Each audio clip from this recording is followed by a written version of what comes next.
This is Justin Randolph interviewing Lavern Holly on August 4th, 2022 at around 11 a.m. We are in Canton, Mississippi, though technically I guess we're close to Gluckstadt.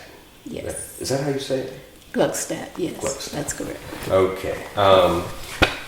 Lavern, thank you for making time this morning. You doing okay? You having a good day so far? I'm having a great day. Okay, great. You got anything else planned for the day? Anything happening later on? Nothing special. Nothing special. Just another day. Just another day. Okay. You're wearing an Oregon T-shirt. You want to tell me about what your relationship to Oregon is? My husband is an Oregon Duck. Okay. Graduating from there. Yeah. And just one of the places that we love and love to go. Yeah. When did you first go to Oregon? My first trip to Oregon was probably 1969 or 70. Okay. Yes. So you had already met your husband before then? Yes. All right. Were you married before then? Yes. Okay. Okay, great. Yes. Have you traveled outside of Mississippi a lot over your life? Oh yeah, we've traveled quite a bit of our lives. Yeah. In and out of Mississippi and in and out of the country. Yeah. Yeah, my husband's a musician, so being a part of lots of music organizations, the International Society of Music Educators and things like that, where they have the conferences in various countries. So we've traveled with that, and we travel for pleasure. Yeah. Well, that's great. Okay, well, I started sort of in the middle with Oregon. If it's okay with you, I'd like to just sort of go back and trace your life. Okay. Can you tell me when and where you were born? I was born in Rankin County, Mississippi. Okay. A little town called Braxton. Sure. Is where our mail came from. Uh-huh. But we actually lived closer to Brandon. So we're in the far southeast corner of Rankin County. Okay. That's where Jerome spent most of his life in Brandon as well. Right. Then I feel like there are several people I've interviewed just this week with a Brandon connection. Yes. So you say your mail came to Braxton. You lived out in the... We were in the rural. Yeah. And so we had a rural address from Braxton, Mississippi. Yeah. Of course, I didn't know where that was for years because we never went there. Yeah. Yeah. Wow. Okay, so that's when were you born? 1942. 1942. In rural Rankin County. Jerome yesterday said that he had to walk just to get to the closest road. He would have to walk a ways. Was that how it was for you? Same way with me. Our mailbox was at least 3/4 of a mile from the house. Wow. From the main road. Yeah. Yes. Wow, I mean, that's something that even people who grow up in the country today just have no conception of. Right, but it didn't seem that way to us. We enjoyed it. Yeah. But we didn't do it but maybe twice a week. Was it sort of a ritual that you did it like on one day at one time or anything No like that? special day. Yeah. No special day. Just whenever the kids felt like walking and playing, we'd all get together. I grew up in a very large family. My mom and dad had 5 girls, 5 boys. All right, so a family of 10, Yeah. 9 siblings. Farming family? Yes. Okay. My dad was a farmer. Both he and my mom were very active with the NAACP and that kind of thing. So I guess that's kind of where I got my interest and my background in doing the work that I did with the Lawyers Committee. Yeah. And that's the Lawyers Committee for Civil Rights Under Law. Yes. That's its name. Okay. I forgot to confirm your name and spell it out for people at home who can't see it. So Lavern, Lavern. Yes. Current last name, Holly, Holly. You have a maiden name? Johnson. Johnson. Did you have a middle name? No. Okay. I usually use my J as my middle name. Yeah, that's my mom too. Lavern, Johnson, Holly. Father's name, Johnson? Louis, Louis. Louis Johnson. And he was a farmer. Yes. Mother? My mother was Louise Johnson, and she was, later in her life, cafeteria manager, dietitian. Oh, wow. My sister has worked in cafeteria as a dietitian. Louise, maiden name? Hayes, Hayes. Hayes. Both parents from Rankin County? Yes. Okay. The farming that they did they own their own land, or were they? Yes, my father owned at that time 80 acres of land. Great. Do you have any story of how he got his land? Honestly, I'm not sure. But I do recall a story, and it might be part of it, that there was a gentleman who was, I think, losing his land or something, and Dad heard his mother tell his dad that she really would like to have that house and that land. So, being a person who, as he called himself, an entrepreneur at that time, and had a little bit of money, decided to go out and see if the man would sell him the house. So I think that land came with it. Okay. And that's how it happened. Right. But it's your father's generation is the first one to own land. No, his dad also owned land. Okay. All right. But my dad bought that land, which was surrounding the other land. Okay. With the house that was already on it. And then after Dad married, of course, he built his own little house on the land too. So on the road that we lived in Rankin County, only Johnsons, three Johnson families lived there. Okay. Wow. Do you know Louis Johnson's parents' names? Yes. Okay. Do you mind giving them to me? William Johnson and Mary Johnson. Okay. And had they always lived in Rankin County? In the Rankin County area, yes. Okay. And they were landowners, you said? Right. Do you have any sense of when they would have been born? I really don't. Yeah, I know. No, It's tough. I have it in my archives up there, but I don't know. Okay. Do you remember when they died? Were you alive when they died? I was alive when they died. I think I might have been 8th or 9th grade when Big Daddy died. We call him Big Daddy. And Big Mama,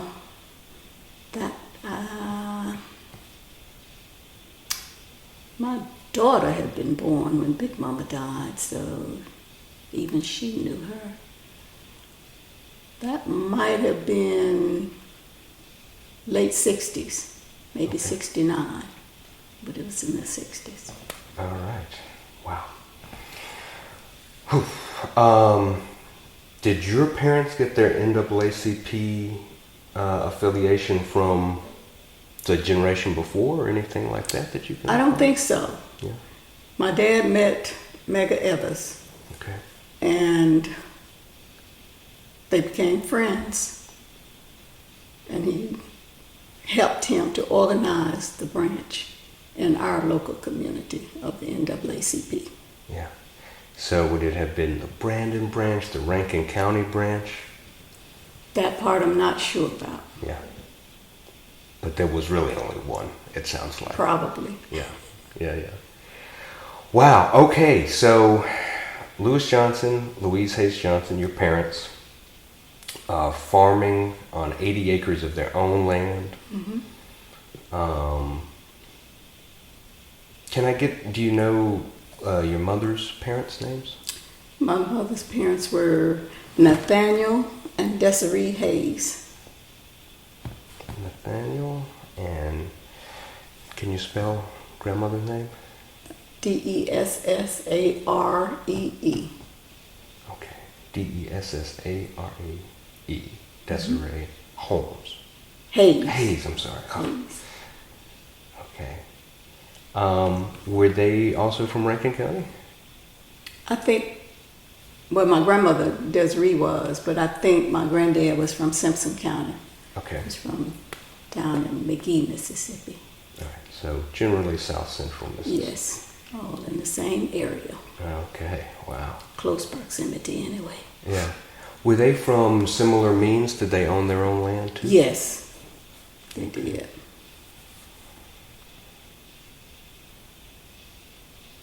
Okay. So you come along in 1942. Are you the baby? Are you midway? No, I'm way up near the top, third child. Third child. Okay. And do you know your parents' birth years?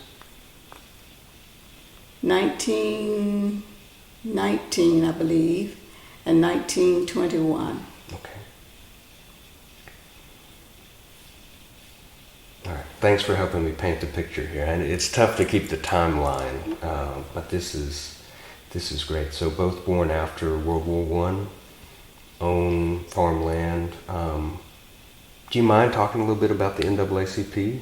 This is interesting to me. I don't know a whole lot about it. I know that after my freshman year in college, I worked for an insurance company. Mm-hmm. And Mega had his office right down the hall in the same building where we were. And that's how I met him. Yeah. And he asked me if I was a member of the NAACP. And I said, no. I said, I'm a college student. I don't have money. And a few days later, he came down, brought me a card. He said, I just paid your first membership, and I want you to always be a member of the NAACP. Wow. What a story. So that's how I got involved with it.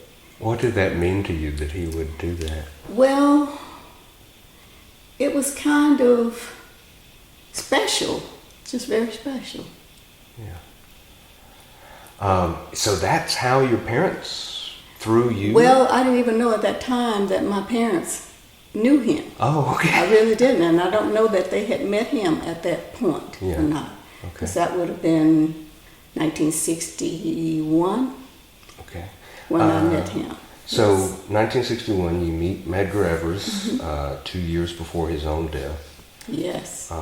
Which we can talk about, I'm sure. And you as a remember. student at Tougaloo, of course, I knew who he was. Right. And what he was doing and what that meant for us. Yeah, so you were at Tougaloo between what years? 60 to 64.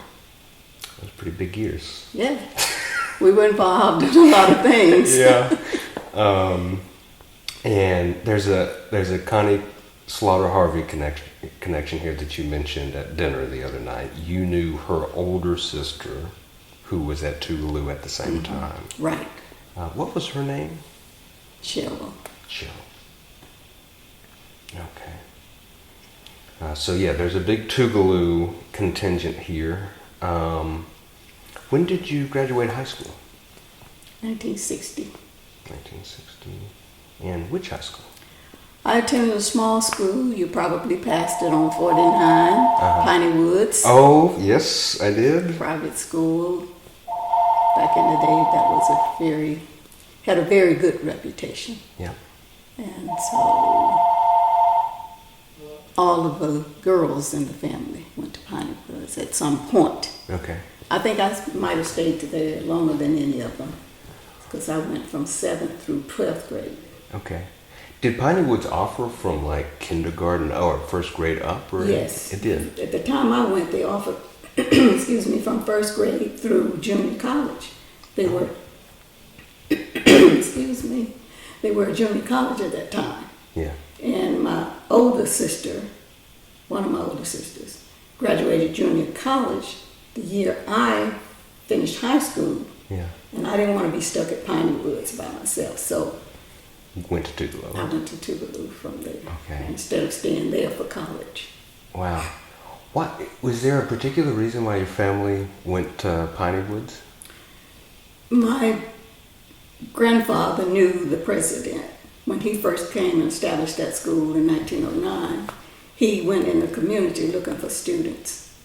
And he established that connection with my grandfather, my dad's dad. Yeah. And from there, I think maybe one of his daughters went to Piney Woods. And my mom also went to Piney She Woods. did. Okay. And so it was just a great community school. We had students from various countries, and there were students who were white, of course, Mm-hmm. who were not accepted in their own community, interracial, not marriages, but offsprings from Yeah. interracial, whatever. Relationship. Yeah. So, I And did they not. came there to school. I did not know this. So this would be call them biracial. Is that Yes. biracial Yes. children students from the United States Yes, would come to Piney Woods yes. from outside of the South, outside of Mississippi. Some of them, a couple of them were outside Mississippi when I was there, and some Mississippians, Uh-huh. mostly from the Delta area, believe it or not, two I know Okay. in particular. And when we say biracial, we mean like first generation biracial. Yes, and they weren't accepted in the school there because they're too light skinned to be in the black schools and products of black women. Yeah. So that was a safe haven. Interesting. What was it? This is one very specific part of you being there in your time and you remember it. Did you have what did you think of that entire dynamic at the time? Actually, I guess we took it for granted and didn't really think a whole lot about it. You don't really, until later in life, and you gain more wisdom about the world and worldly things, you just really don't think about it. Because like I said, we had students from Mexico, we had students from the islands, we had students from Africa, and they still have that at Pine Woods to this day. So Wow. Yeah. it had a better school system than the public school systems. Yeah.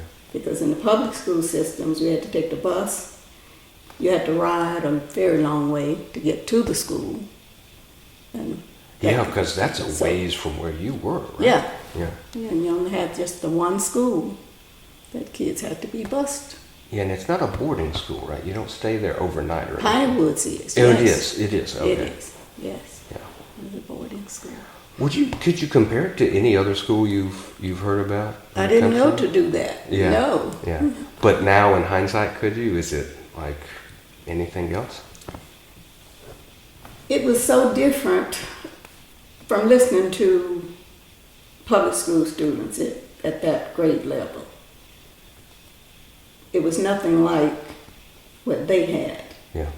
We had a system where you were taught to do something, and the motto of head, heart, and hands. Mm-hmm. And everybody, when you left, you had a trade of some sort that you could do if you chose not to go on for further education. Yeah. It sounds to me this would be really threatening to white supremacy, or no? What do you think? It probably was. Yeah. I remember an incident when one of our lawyers was defending a school funding situation in one of the Delta schools. Mm-hmm. And he used to tease me about Piney Woods, and as he called it, the Vassar of the South or something. But anyway, he was taking depositions there, and they tried to use Piney Woods School as one of the schools that was receiving federal funds, and that they were a segregated school. That was all black schools. So they were trying to use that as justification for the white academy schools receiving federal funds. Right. And he took a quick break, and he called me. He said, "Lavern, I need to ask you some questions right quick." And so he was asking me about those things, and I said, no, I was accepted and received no federal funds at that time. It was privately funded, and we did have students of other nationalities and races. Yeah. Wow. Well, you don't remember it being a target of white supremacist violence in any way? No, Not at all. Yeah. It was allowed to stand. Yes. I know one of the other examples I know of is Mary Holmes College Yes. up in West Point. It was targeted mercilessly. Mysterious burnings and Right. dynamitings and things like that. We didn't have any of that. Yeah. It was just kind of accepted. All of our teachers were basically white, a couple from other countries, but they were dedicated to what they were doing. So we had the same teachers, and you went to school, we alternated. If you went to school during the morning hours, you worked during the evening hours, and then vice versa. Yeah. What kind of work You would know. you do? I worked in the office, Okay. in one of the offices. So like clerical And work? most of the work, yes. Most of the work for the young ladies would be in the dining rooms, the kitchen. There was laundry on campus, and then the offices. Because the students actually helped the school. Yeah. You know, They that's how ran you it. paid your tuition. Kind of ran it, it Yeah, sounds you like. didn't. Yeah, you did. Most of the students did not pay tuition. I was going to ask. So, Because, okay. Yes, because they couldn't afford it. Yeah. Wow. I'm sorry. I'm But- so curious about this. I mean, this Right, is, we got off on this. No, but I So, mean, this is yes. so. Yeah, this is so. And I also think R.O. I'll have to ask R.O. Williams to confirm it, but his family has a connection to the Piney Wood School too. Really? Yeah, and I Yeah. forget exactly how. If he went there for a little while, or maybe someone else in his family Yeah. did. Because most of the students were from out of state when I was there. We had a few from the area, but not very many. Yeah. And from the Jackson area in particular, they didn't have very many students from the area. Huh. I don't know why, but they just didn't. Yeah. Okay, so you were there until 1960. Right. One thing I just remembered. So, did you say all of the teachers were white? Okay. We had 2 black teachers that I recall. Okay. And the white teachers were from Mississippi or No. outside? They were from other states. Yeah. For instance, I had the same English teacher from 7th through 12th grade. Yeah. Did you have humanities teachers going on to be in the sort of legal field? Did you have humanities teachers that were important to you? Yes, that particular one, Dr. Chandler. Yeah. She was a little lady from Iowa herself. That's where the president of the school was from, too. Okay. And she was just, I don't know, she was just so involved. And when she would read Shakespeare or things like that, she just made it come alive to you. So she was the person that I remember most. Yeah. One of the women who taught me Shakespeare was also last name Chandler.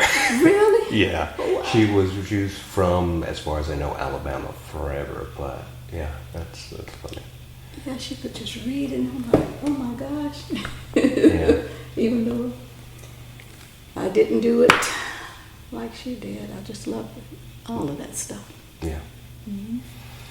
Okay, so you go to Tougaloo. Do you know what you want to be, what you want to use Tougaloo to do?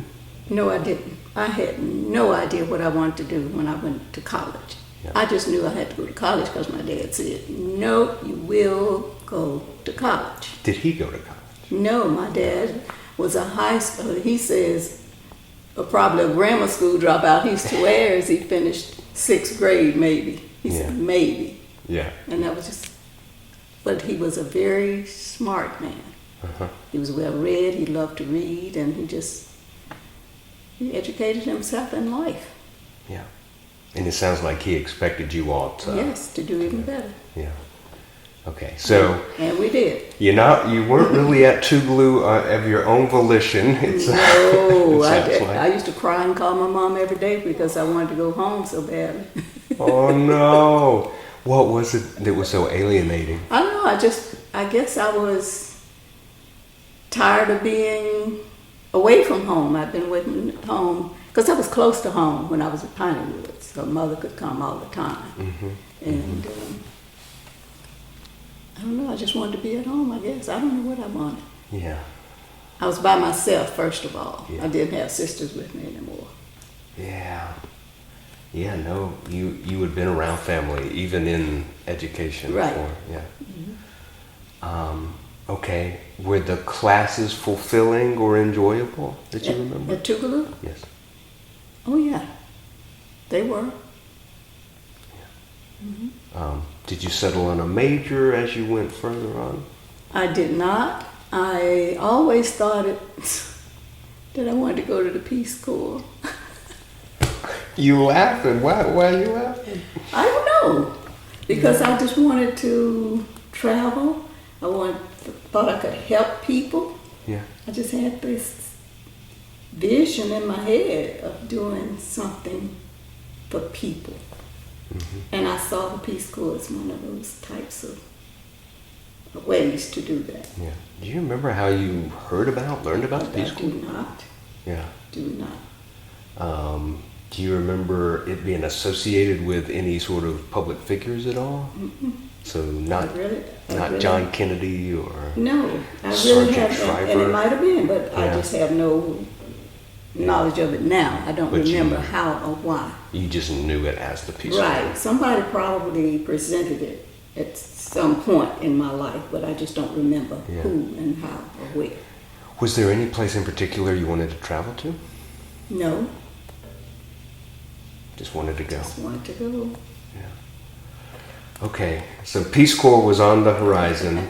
That was one option. Yeah. You didn't end up majoring In English. in English. With a minor in psychology.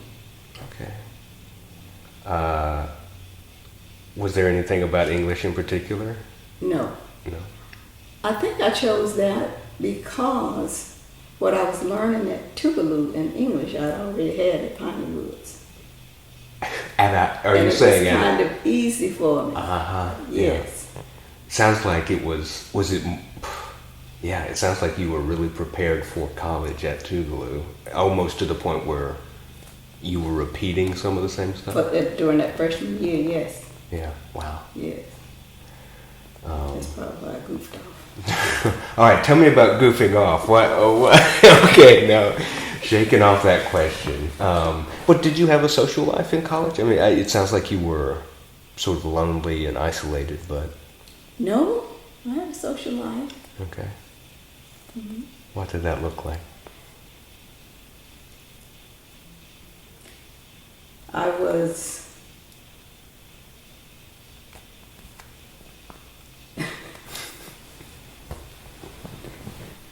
I was well liked. Okay. Yeah. I was class sweetheart my junior and senior year. Uh-huh. My sophomore year, I was Lamp Sweetheart, which was a fraternity pledges for the What's the Omegas. full name of the fraternity? The Omega Psi Phi. Make yourself And they called themselves, the pledges called themselves Lamps. Okay. So I was Sweetheart of Lamps Club Okay. that sophomore year. And then I was class sweetheart junior and senior years. Yeah.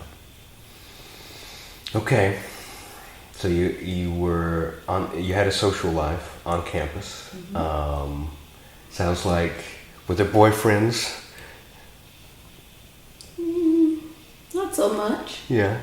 Just friends. Yeah. Just really good friends. Friends of everyone. It sounds like. Activist life did you sort of plug into activist circles? I didn't as much as I wanted to. I worked on campus in the president's office. Oh wow. And during the time when the students were really involved, I came to Jackson to the meetings and all that. But on the day of the big march, President Biden asked me to please not participate because he needed me in the office. So I gave my sister a skirt of mine and a blouse so I could identify her in the crowd because they knew they were going to jail. So she and my best friend, we all got together so I could see them in the crowd, which I did. And I didn't have a chance to participate in the marches per se. Yeah. But things after work, yes, I did participate in. Okay. Well, tell me about the big march. Which one was that? That must have been 63. Mm-hmm. I think. Yeah, it had to have been 63. But it might have even been my senior year. No, it had to have been 63. Okay. But what year was Mega killed? 63. That was the year. That was the year of the big march. Did it come in response to his murder or before? Before. Okay. Before we were attending meetings Mm-hmm. and those kinds of things. But after his murder was when the big march really was. And I remember the night after his murder, the day afterwards, we were meeting in Pearl Street Church. Mm-hmm. And Tougaloo students all in the front, and the media came in. Of course, they asked us to give up our seats and let the media have those front row seats that we had. Mm-hmm. So we did. But we were all there, and some of the instructors, I was there during the time they were beaten. Dr. Ed King, Mm-hmm. John Salter, people like that. And we would always meet in churches to decide the next step. The integration of the lunch counters Mm-hmm. and all those things. Yeah. So I didn't get to participate personally in those. Yeah. Did you feel any pressure? I mean, so the president asking you not to do it is a clear instance of sort of being asked not to participate. Were there other forces sort of indicating to you not to get involved? No, none at all. Yeah. Because we were told that every step of the way that you understand what could happen to you. You may or may not come back. So we understood that. And when you say but may, in the fight for freedom, you just kind of, if you do it, you just understand that you may lose your life today. And it's that important to you, so you go on and do it. yeah. So there were sit-ins in Jackson. Yes. It sounds like. The Tougaloo 9. Can you tell me anything about them? I just remember it happening, Yeah. and I knew most of the students. Yeah. Were you proud to be associated with Tougaloo? Oh yes, Yeah. absolutely. Even today. Yeah. That's great. Yeah. So any direct participation, is this all happening under NAACP type leadership, or are there other organizations? I don't know. There must have been other organizations by then. I'm not real sure about that. Yeah. But mostly NAACP. Yeah. You heard of something called COFO or anything Yes, like I've heard of SNCC and COFO. that? Okay. And then I can't remember when they came along. Right. But it sounds like the NAACP stuff very seamlessly just led into. Yes. Okay. They would. I would say they were the ones who started the Boulder Road, really. Yeah. And had been for generations, maybe. So you don't know if your parents were involved before you met Medgar Evers, is that right? No, I don't. Okay. And that was in like 1960, 1961? 61, yes. Okay. 61. Did you have any other run-ins with Medgar Evers? No, not really. Yeah. But he paid your membership. He paid my first membership. Yeah. And so you were tell me about the job you were at when you met him. You said you were in the same office. It was building? just I was what they call a summer clerk for an insurance company. Okay. It wasn't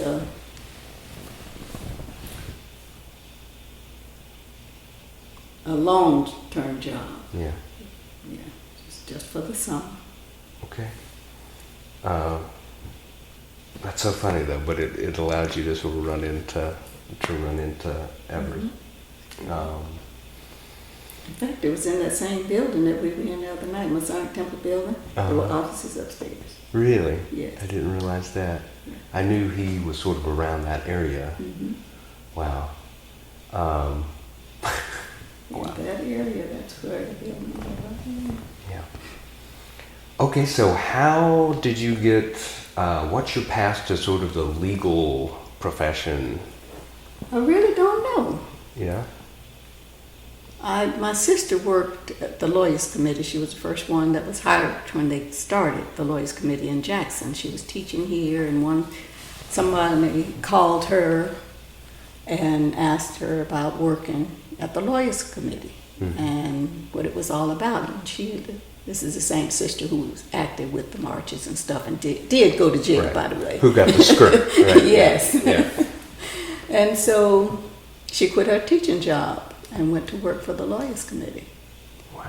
And from there, I guess I just developed an interest in what they were doing. And when I came back to my husband and I lived in Hattiesburg, Mississippi, when we first got married. And we came back to Jackson one weekend, and someone called her about another job in Jackson, so I tried that. But I ended up back doing the legal work. That's what I did most, was that. Yeah. When I first came back to Jackson, I worked for an adult education program. I worked for the psychologist there. And the goal of that organization was to educate adults to at least a 6th grade level. And then I did that for a year, and then after that I went to Head Start and worked for a year. Yeah.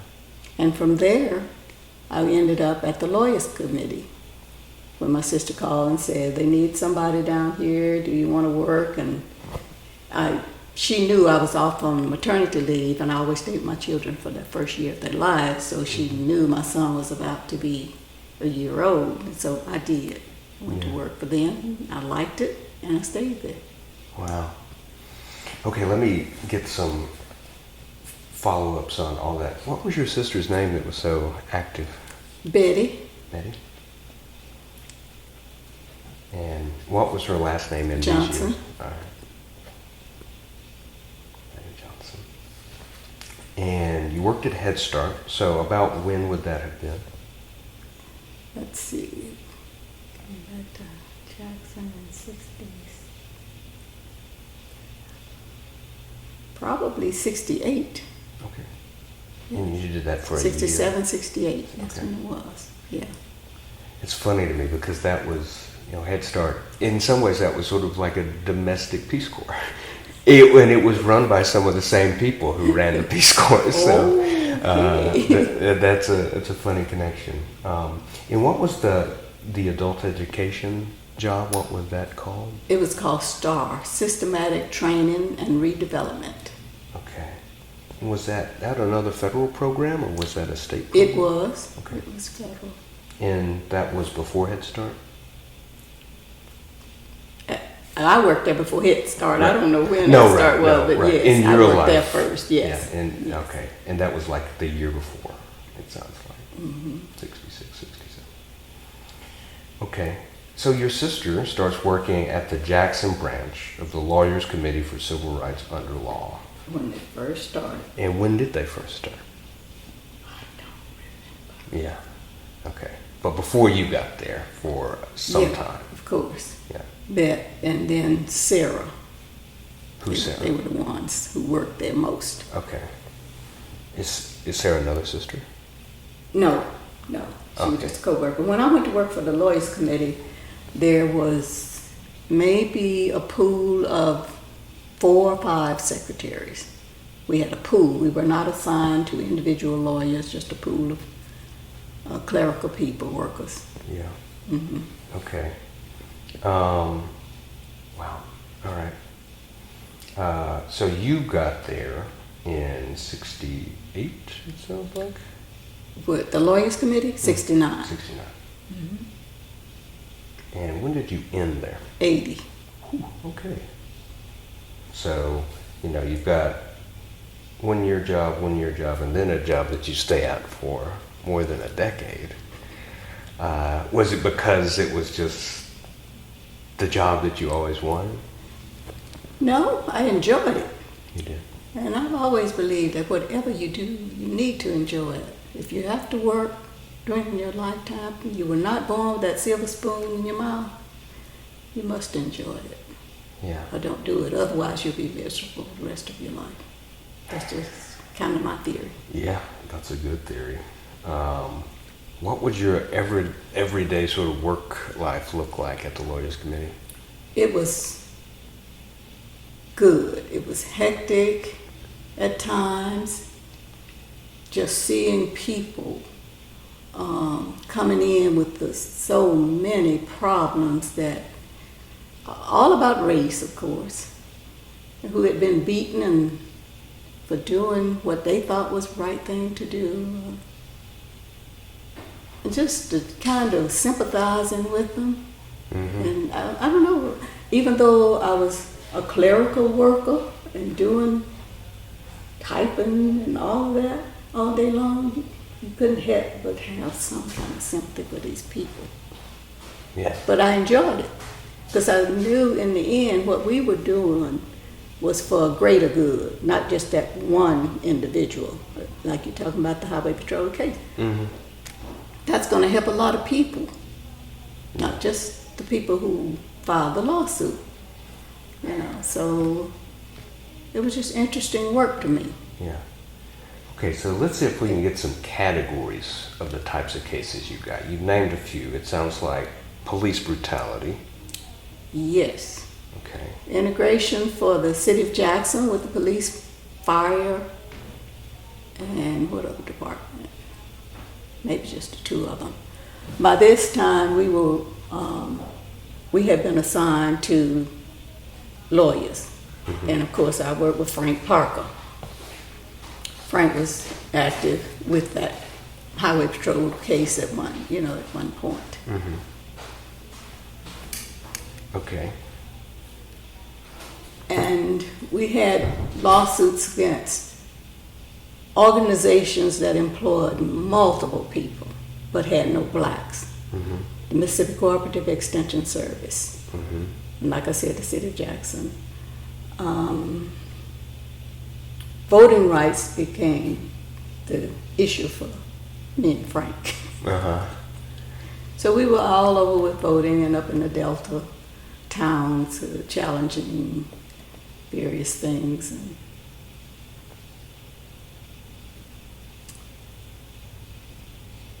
what else did we do? Those were the type of cases, the big cases that we had. Did you have to travel a lot? During the voting rights cases, we did. Mm-hmm. Like when the first black mayor, I think up in Myersville or somewhere in the Delta, when they tried to steal the election, we had to go up there along with Justice Department lawyers, count votes. Had to literally go to the shack in the cotton field where the voting place was, and then to the courthouse to count absentee ballots. And there were so many instances of incorrectly filled out absentee ballots that were counted as, winning votes for the white competition, of course. Yeah. And we did those kinds of things. Okay. So that's what would take you out of Jackson? Yes. Those types of cases? Something like that. Mm-hmm. Okay. And of course, I often went to court, with Frank before the Fifth Circuit and locally in the Jackson area. What would your job be like at court on court days? My job basically was just to be there, to see and hear the outcome of things that were happening. Of course, I would take notes, that sort of thing. Yeah. But What were just you? to feel a part of it. You know, you work with it up to this point, so certainly you want to see, I see. the end results. Yeah. So when you're back in the office, you're writing all the briefs. Right. We're constantly I'm constantly typing. Yeah. I even had a typewriter at home. I worked weekends. I worked nights. You know, it was just something that you had to do to meet deadlines. And when we were doing redistricting case, that was a big one too, the redistricting cases. And typing up the numbers, that was not an easy thing to do. And to come back to change something all the time, there were changes. Yeah. And all those cases involved Justice Department lawyers, so we were involved with them in a lot of the stuff. The case against Parchman, the Prisoners Defense Fund, was later the organization that took over that. This would be. I'm sorry, I've got it written down because I had Ron to. Welch. Okay, Welch. Yes. Who was Welch? Who was Ron Welch? He was the attorney who was the worked. attorney. I think he might have been the director of the Prisoners Defense Committee. That's what it called. But it originated under the same roof as the Lawyers Committee. We shared offices. Yeah, what I was going to, forgive me, I'm going to try to look up and see if I've got the name of the case right. The one that I'm thinking about, anyway. Is this Gates v. Collier? Yes. Okay, so that is the case you talked about. And Ron Welch was Yes. the lead attorney on that. He was He became attached. that. Okay. Yes. But he was attached to the Lawyers Committee? It kind of was an arm of the Lawyers Committee when it started out. Okay. And then we shared, like I said, we shared quarters. Yes. Yes. Wow, so here's the Mississippi sort of wing of the prisoners' rights movement. Right. Coming out of the same Yes. building. Yes.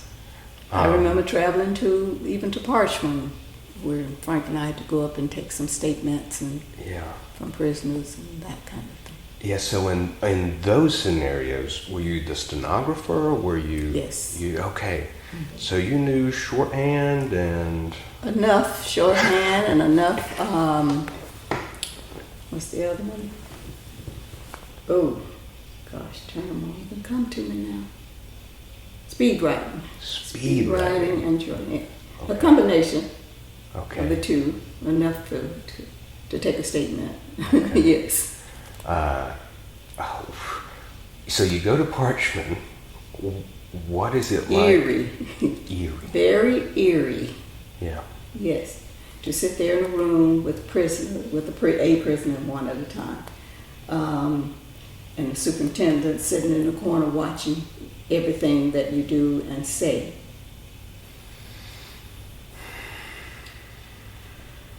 Yeah. It's no fun.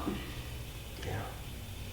Yeah, I can't. I mean, my mind leaps to how brave the incarcerated person would have to be sitting in front of the superintendent, knowing that you're, sitting there Yes. damning the entire sort of institution.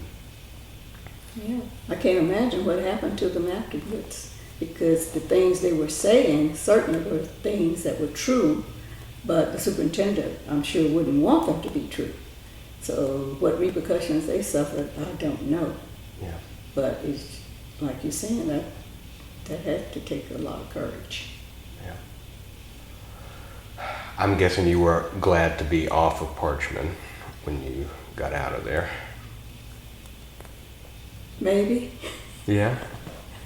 I mean, you really don't think about it when you're so involved in what you're doing. Yeah. You just do. Yeah. Well, that was a major victory in the end. It was. Do you remember anything about sort of the case or how it turned out or how the lawyers felt about it? No, not really. How did you feel about it? Today, I don't know that it did much good. When you think about what's happening in Parchment today and think that this was happening way back then. Because see, when it first started under the Lawyers Committee, Roy Haber Right. was the lawyer. That's whose name I'm familiar Yes. with. Who was really involved, who filed that suit. That was his baby. And even after he left here, he had to come back for court and things like that. And he and John Britton were the lead attorneys. And then after that, it was David Lippman, and after David, Ron. Ron and David were there at the same time at one point working on that case. And then it ended up being Ron's. Ron ended up being the person who had to monitor the case after it was decided. So you said you're not sure what good it did in the long run. Right. Yeah. I mean, you still have the same problems going on. Yeah. So, Yeah, so historians throw that case back and forth because demonstrably it does away with the trustee system. that, yes. But it also originally places this whole, you can't send any more people to Parchment until conditions are better, right? And overcrowding gets done. It helped in those regards. Yeah. Well, then with the overcrowding, the answer is always build more prisons, build more space, and that's what comes out. But the trustee, I mean, that must have been. Well, when you think about it, it gave them something to do. Yeah. But the abuse of the prisoners by other prisoners Right. certainly was not acceptable. Yeah. Yeah, and then the incentive, they were incentivized to do it from always a white sort of power structure above. Which was always white, yeah. Yeah, I've been on Parchment once, and the eeriness, I would say, I couldn't put it any better. It was in the winter, so everything was sort of dead. Yes. And it's so quiet, it's so spread out. And they even showed us, in fact, buildings that had been built because of all the pressure to sort of depopulate or to spread out, de-densify, and they couldn't even be inhabited because they didn't have the right sort of like fire suppression system built in or something like that.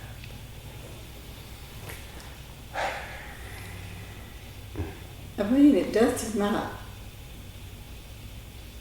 give a prisoner, a person, incentive to try to do better. The atmosphere, that is. Yeah. So, Did you feel that you were sort of a part of the prisoners' rights movement? Did that term mean anything to you at the time? yes.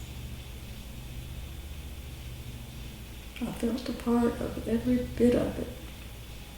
Everything that we did. Some of the cases that we won, I felt a part of. Yeah. Some of them that we lost, I definitely felt a part of. Yeah. And you've got all these cases sort of stacking up. So even a case like that has like years of observation and revisiting, in a similar way that Morrow v. Chrysler did. Yeah, I mean, I just can't imagine, like, you couldn't really even, like, focus in on one because you had 5 other ones sort of coming and going at the same time. Do you remember how Morrow v. Chrysler sort of came to you? I do not remember that. Yeah. I don't remember how. Yeah. Did you know Constance Slaughter Harvey at this point? Do you remember how you met her? Yes. I first met her at college when I think she was a freshman. Okay. When I worked there. And then later she came to the committee. I think I was already there when she came. And of course I can't remember how long she was there, but she left before I did. Okay. Yeah. And did you know her husband at the time? Or, I did. Okay. Yes. And his last name was Harvey. Yes. Was it James Harvey? James. James Yes. Harvey. He went by Jim, I think. Jim. Is that right? Yes. Did he come to the Lawyers Committee in similar times? He did. Okay. And he was a great community activist who was fighting for whatever was right for black people. Yeah. So you knew him by reputation, it sounds like. I know I met him when he was there at the Lawyers Committee and when he was with Connie. Okay. Through Connie. Yeah. Yeah. Okay. So the Highway Patrol case is not the only case that they're working on either. No, everybody worked on different cases all at the same time. Yeah. Yes. So this is so interesting to me. Are there any big, because I talked to Jerome yesterday about this, and he sticks to sort of the story that he didn't really even know, to be a named plaintiff, he didn't really know what was going on. Didn't understand it. Yeah. Right. Yes. I'm sure. They were just youngsters. Yeah. Yeah, he wasn't done he wasn't done at Jackson State even when this was going on. Did you have a sense that the lawyers behind the cases were driven in a particular way, say in the Highway Patrol case? They were driven in the sense that they all wanted to accomplish integration and fairness. Yeah. So that sense of equality, is just something that they were fighting for. Yeah. And it wasn't just in one area. So when you see it over and over, you just have to go for it, find some plaintiffs. Right. Yeah. And that's how Morrow... And some plaintiffs come to you. Uh-huh. And some don't. Yeah. It just happens. Yeah.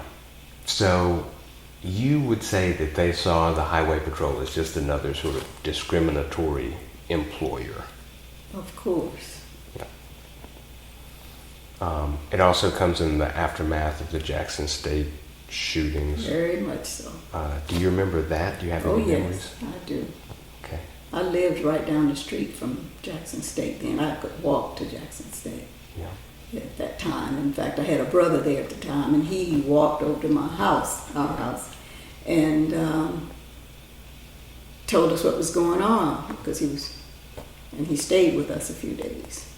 And so we walked up to that corner and saw those Thompson tanks and all the looked like war zone riot type equipment. It was just unbelievable. So did you walk up to it after? The next day when everything was over. Yeah. Was they would only let you get so far. You couldn't get past Dalton and can't remember the name of Lynch. Okay. Yeah. Wow. Did you hear the gunfire or anything like that? Did not. Yeah. Did not. Wow. I can't imagine. So what was do you remember going into work and there being just like, was that sort of a topic? Was that something? That was a topic for a long time. Yeah. Yes. A very long time. And then just seeing people, period, on the street. That's all they could talk about, was that. And of course in our office, yes.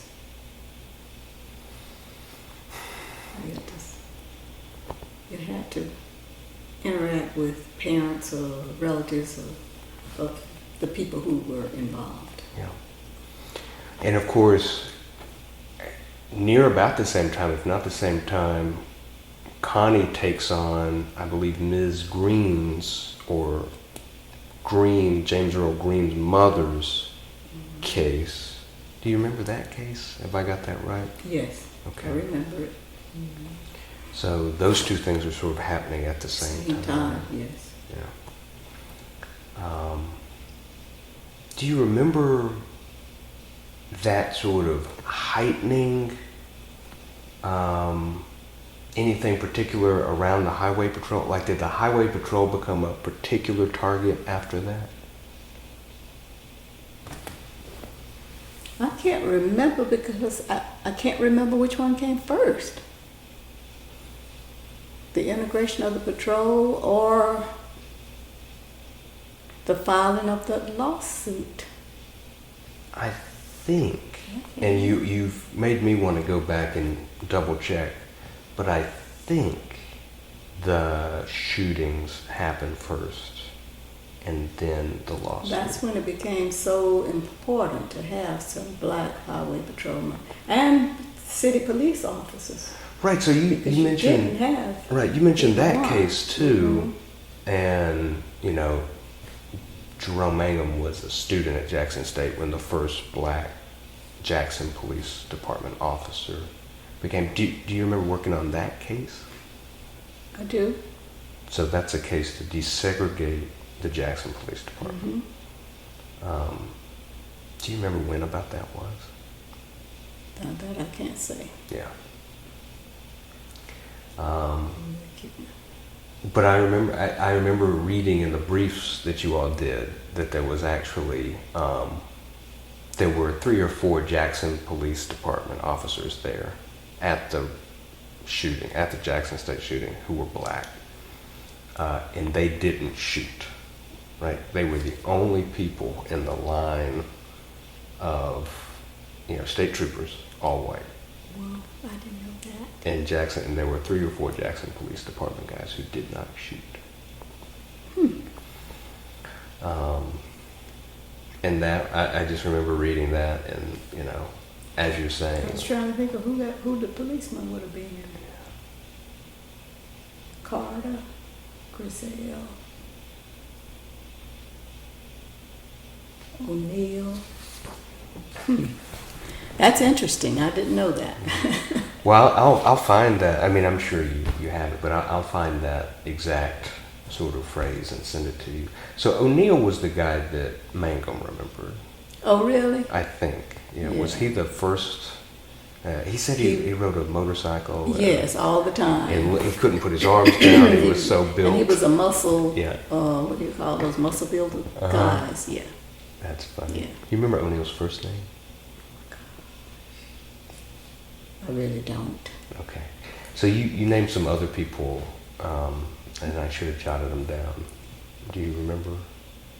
Oh, now O'Neill, I don't think was named when we filed the lawsuit. Okay. There was another guy who was Robert. What was Robert's name? O'Neill and Robert. Oh my gosh, he used to date one of my friends.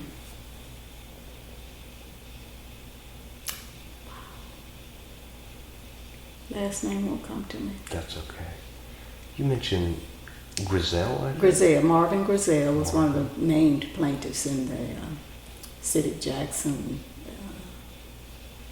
police officers suit. Okay. Marvin Griselle, Carter, Collier, and There was another person. Wright, Stanley Wright. I can't think of Collier and Carter's names. 50 years ago. Yeah. I'm so impressed. I mean, this mine and oh goodness. Okay, so these were the named plaintiffs in the first Jackson. City, Yeah. versus the city of Jackson. Yeah. Wow. Okay. And yeah. Do you remember it being sort of generally the idea that, you know, if there are black policemen, there will be less police brutality? We probably thought that Yeah. when we filed those lawsuits. I'm pretty sure that's happened. But then on the other hand, you don't think so much about that as you do the fact that we should have the right to do this. Yeah. I think it was more about having the right to do it. Yeah. And just like Jerome was saying about just being denied an application. How can you just arbitrarily deny me the right to fill out an application? Yeah. Because if you did, you knew that they had ways that they were going to disqualify you anyway. Right. As they did him, even when they did take his application. Yes. And whether it was because of a weight requirement, as it did with Willie. Yeah, you know? right. So, you know, it's just amazing that they could do that. Yeah. So tell me if I get this right. So in some cases, it's just sort of the academic question of being arbitrarily denied Yes. a right on the basis of race. Yes. Or an opportunity on the basis of race. Exactly. Yeah. But then when you take the test results and you disqualify me for that reason, some other reason, then you still satisfied the thing of giving me, not denying me my right to have that application. Right. And that's where, tell me if I'm wrong, but I seem to, that's where like the affirmative action component of the case came in. Can you remember anything about that, or just tell us at home what that meant?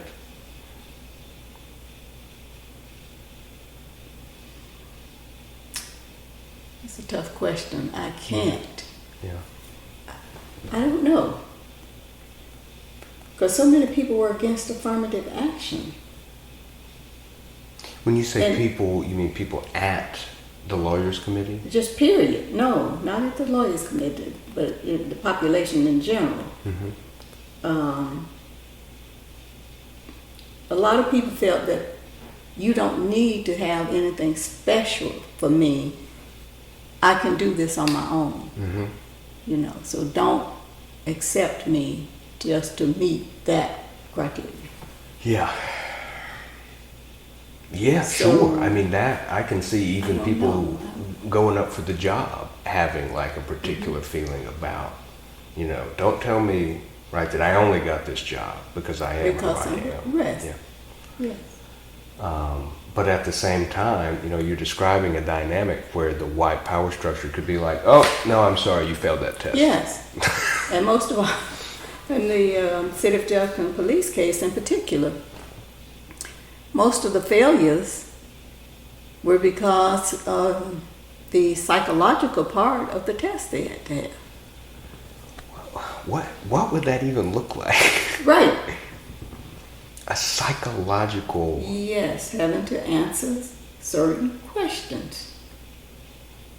And when you had people, whites, already on the force, who had ninth grade educations, or less maybe, you know that they didn't know any more about having to take that psychological test than the black person who has a college degree. Right. So these are the kind of odds you're up against. Yeah. Yeah, in that way, it sounds like the affirmative action would help. relief, like the request for that Yes. relief was Yes. like, yeah. Yeah. So when I asked earlier about, did you think at the time that having black policemen would cut down on police brutality, you smiled a little bit and paused. What was there anything that came to mind in particular? Not really. Yeah. It's just that I guess I never thought about that. And I don't know if people in general would feel that way about it. Yeah. You don't give it. What did I think? I just remember how good it felt to go to a football game and see a black officer, highway patrolman or policeman there when you didn't see that before. Yeah. And to know that that was the result of work that the committee was doing that I had a little part in, even if it's just typing up a brief. Yeah. It was just good. A good feeling. Yeah. What did you have any feelings about sort of law enforcement in general as an idea at the time? No, because I'd never had experience with a law enforcement officer before. Did your family have any stories or any feelings about the police? I mean, living out in Rankin County, I'm guessing you would probably encounter the sheriff or the deputy or... Oh yeah, they could just drive around when they wanted to, and do what they wanted to do. But not so much with us, with my dad. My dad was a friend to all, so they would come and tell him things. Like what? Do you remember this in particular? Well, we had people, whites, that we knew were to stay away from. They were just so racist that you knew that. For instance, we had 3 general stores, grocery store types. One you knew was just, Daddy said, don't shop with that man, period. And the other 2 were, one was very good guy that everybody liked. He was just a fair person. And I remember once when a white woman claimed to have been raped, or that some black man was trying to break in her house or something. Well, it turned out that it was the power company putting up a line somewhere on the property, and she saw this person and thought that. Yeah. Well, all the whites armed themselves with guns, looking for this black man who had been on this woman's property. And I remember the grocery store owner coming to Dad, and he said, Louis, I know you have lots of sons. He said, keep your sons at home. Do not let them leave today, because these white people are out to shoot any black person they think may have been on this lady's property. Do you remember how old you would have been? That's an example. Yeah, that is an example. Do you remember how old you would have been at that? I don't. Yeah. I was a kid. Yeah. I was just a kid. And all my brothers were born right after me. 4 brothers right after me. So I was a little Tom girl. What did that mean to you back in the day? How did you know you were a Tom girl? Just playing with them and doing everything they did. I could shoot birds just like they could, and they would teach me things, Yeah. Yeah. What would it have meant to be a girly girl? Is that a word? During that time, there was no girly girl in me. Yeah. Yeah. Really. Wow. That's great. All right, so, I should have asked you this at the time. You were born in 1942. You were then 13 years old when Emmett Till died. Yes. Was murdered. Do you remember that? I do.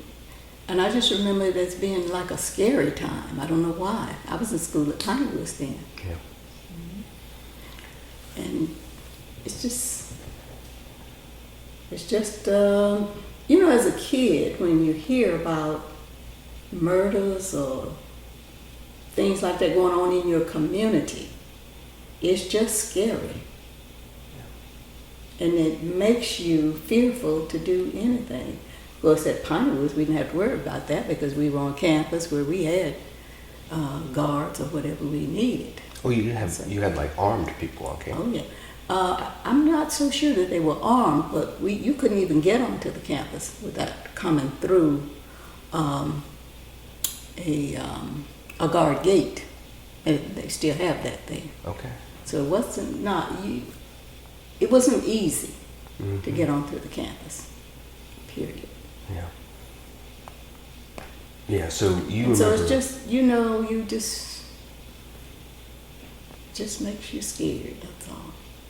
Yeah. Yeah, you made the connection to me when sort of the allegation of rape, right? That was the most, the worst thing that could happen, right? Which is the allegation or the idea, even if it was, a guy running a power line or something like that. And that's what it turned out to be. Yeah. So no one that you recall was injured or hurt No. by the mob? No. Jeez. But when, just an example, sure, things like that would happen, and the white people would let Dad know. And he had white friends. We had white friends. We played with white kids. And even today down there in Rankin County, my mother's next door neighbors are all white. That's how it was where we grew up. But on the road where we were, there were just Johnson, and that road is still just Johnson's. Wow. It's not a through road, so unless you know somebody over there, you have no business over there. Yeah. Wow. Yeah. I know Johnson's in Kemper County as well, and they all live on the same road. It's great. Way before they named rural roads as they do today, my mom had this sign made up, Johnson Circle, on wood, and she had it right there on the road by the mailbox. And so when they started naming roads, the county put up the sign, Johnson Circles. So That's great. it's still Johnson Circle. That's great. Do you go back to Rankin County? Oh yeah, all the time. I have lots of people. We have sisters and brothers who live on the property now. On the property you grew up on? Yes. And your grandparents' property, is that still intact? Or still in the family? Yes, it is. In fact, my dad bought most of that property, his dad's property. So it's everything over there now belonged to my dad and his brother. Yeah. And so his brother's kids are still there. Well, one is. They've all died off except her. So other than her, their daddy's children who are on that circle now. Wow. Well, that's great. Well, I think I've only got a few more questions, and I'll obviously let you get on with the rest of your lovely day.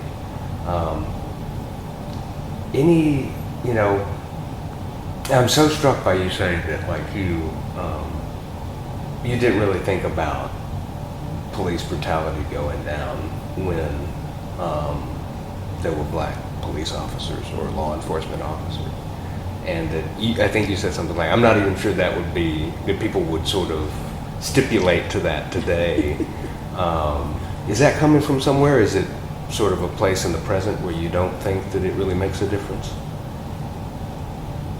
I really don't think it makes a difference. I really don't. I think from hearing other people talk that you're as likely to be beaten by a black officer as you would a white today. Or mistreated, I wouldn't say beaten, but mistreated. Yeah. Even just the way they talk to you. But I've never had personal experiences with either black or white officers. So you worked at the lawyer committee until 1980? Yes. Did you continue your career in sort of paralegal work after that? At one point I did. I worked for the Hinds County Board of Supervisors attorney, Uh-huh. and I was her assistant.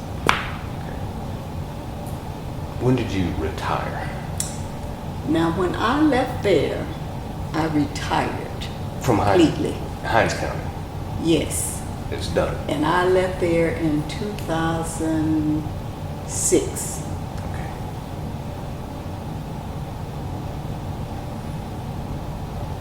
I had so many people go, "Oh, Lavern, I have a job if you want to work." I'm like, "What do you not understand about retirement?" Well, A lot of people go back to work. Yeah. On their retire, but I just wasn't. I knew when I did it, I was not going to work anymore. I was And through. yeah, is that when the travel sort of kicked in for sure? No, I didn't do as much travel right away then as I did before, because I had the opportunity to do those things when I was working. And if my husband, if it's a month-long something, I'd simply take leave from the committee and I do see. whatever we would do. Okay. But you always knew the job was there waiting for you when you got Oh, there. yeah. Yeah. Yeah, I would just take a month leave or whatever. Can I ask you questions about, because I didn't ask you when you married Cheryl. I married in 64, in December 64. Okay. So that is right at the end of college. Yes. Okay. I graduated in May, married in December. I was engaged in April or May. I can't remember which. And did he go to Tougaloo too? or- No. Okay. He was a graduate of the University of Oregon. He came back to Mississippi, taught school in Brandon, Oh. Rankin County, Yeah. and probably taught Jerome, as a matter of fact. I just thought about that. He might have. Yeah. And what was he when I met him? He was working in Brandon Yeah. when I met him. As a music teacher, is that right? Yes, band director. And then the next year, he was in the military. He was drafted. He was in the military. And And that's when I really met him. So he was drafted in 64? No, he was drafted, must have been in 60, Oh. 61. I see. Because I initially met him during the summer, somebody introduced me, of 61. And he went to the military, obviously, right after that. And when he came home on leave, that's when I really met him and started dating him back in 62, I guess. Yeah. How many children did you have? 2. Two. And I know one of them was right before you started at the Lawyers Committee. Yes, my son who was the latest. Okay. What was his name? Kevin. Kevin. And who came before Kevin? Tonya. Tonya. Tony. There they are right there. Yeah. Tonya and Kevin. Oh. So what are they up to now? What are they doing? Tonya is retired from teaching. Okay, so teacher. Did she stick around Mississippi? No, she Memphis, Tennessee, Sure. and my son is now in Fresno, California. Oh, okay. Is he still working? Believe it or not, he kind of works in the same line. Well, he works really. His degree is in addiction studies and something. So he and his wife do that type of work, counseling types. Yeah. Yeah. Yeah. Okay. In Fresno. Wow. And they just returned from Hilo, Where is that? What is that? Hawaii. Oh, of course. They lived there for quite a while. Oh, not just returned from a vacation. They Right, lived right. there. Okay. Yeah. Wow. But they both have worked and lived along the Central Coast, California, Mm-hmm. up in Pebble Beach and all those kinds of places. Roll Beach, Pebble Beach, Morro Bay, that area. Yeah. Yeah. So they're now back in California, but not by the water where he wants to be. I was going to say Fresno, no Pebble Beach for what I No can. Pebble Beach, Yeah. no Grover Beach. Wow. No, especially in Morro Bay. Well, Ms. Lavern Holly, thank you for your time. I'll send you a copy of this and of all the things that I've put together here. But is there anything else? Is there anything I should have asked you? Anything you'd love to talk about? Not really. I don't like to talk very much about myself, but I talked more today than Yeah. I usually do. So. What? How did it feel? Was it scary, uncomfortable? No. You made it just fine. If you could take me for this length of time. Oh my goodness! No, I feel like I need to get out of your hair. I could do this forever. Thank you again. You're welcome.